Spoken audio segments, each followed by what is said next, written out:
কালকে তো 12:30 1টার মধ্যে রান্না আমাদের কমপ্লিট হয়ে গিয়েছিল। আর ঘুমাতে, ঘুমাতে মোট 1:30টার মতন বেজে গিয়েছিল। আর আজকে সকালবেলা ঘুম থেকে উঠে দেখলাম যে মা পুজো দেওয়ার জন্য সব কিছু রেডি করছে। একটা পরিষ্কার কলা পাতা কেটেছে আর তার মধ্যে ঠাকুরকে প্রসাদী দিচ্ছিল। মানে যা, যা রান্না হয়েছে সেগুলো দিচ্ছিল।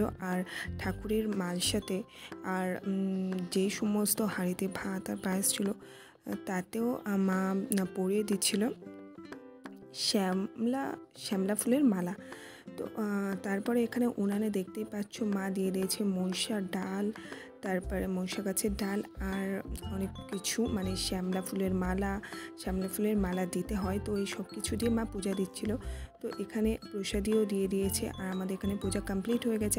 আজকে যেহেতু বিশ্বকর্মা পূজা, তো সেহেতু আমি সকাল সকাল উঠে ভাইয়ের সাইকেলটা প্রথমে পরিষ্কার করে নিয়েছি। তারপরে এখানে সব সাইকেল পরিষ্কার করে নিয়েছি। আর তারপরে এখানে সাইকেলে তেল দিচ্ছিলাম। এটা হচ্ছে আমার সাইকেল।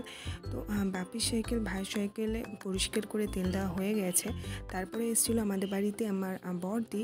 আর মানিক যেহেতু ব্যায়াম শেখে, তো সেইখানে ওর অনলাইনে ক্লাস হচ্ছিলো আর ও দেখতে পাচ্ছ ডন দিচ্ছিল, যেটা আমার পক্ষে জাস্ট অসম্ভব। ও তো 50-100টা দিয়েই দেয়। তো তারপরে আমি স্নান করে নিয়ে সাইকেলগুলোতে পূজাও দিয়ে দিয়েছি। আর তারপরে এখানে খেতে বসেছিলাম। সকাল থেকে কিছু খাইনি। তো যেহেতু আজকে আমাদের পান্তা, দেখতেই পাচ্ছ এত রকমের তরকারি, আর তারপরে পায়েস আছে, নারকেল ভাজা আছে। চলো আমি এগুলো খাই, আর তোমরা এমন মিনি ব্লগের জন্য চ্যানেলটাকে সাবস্ক্রাইব করে দিও। আজকের মতো বাই বাই।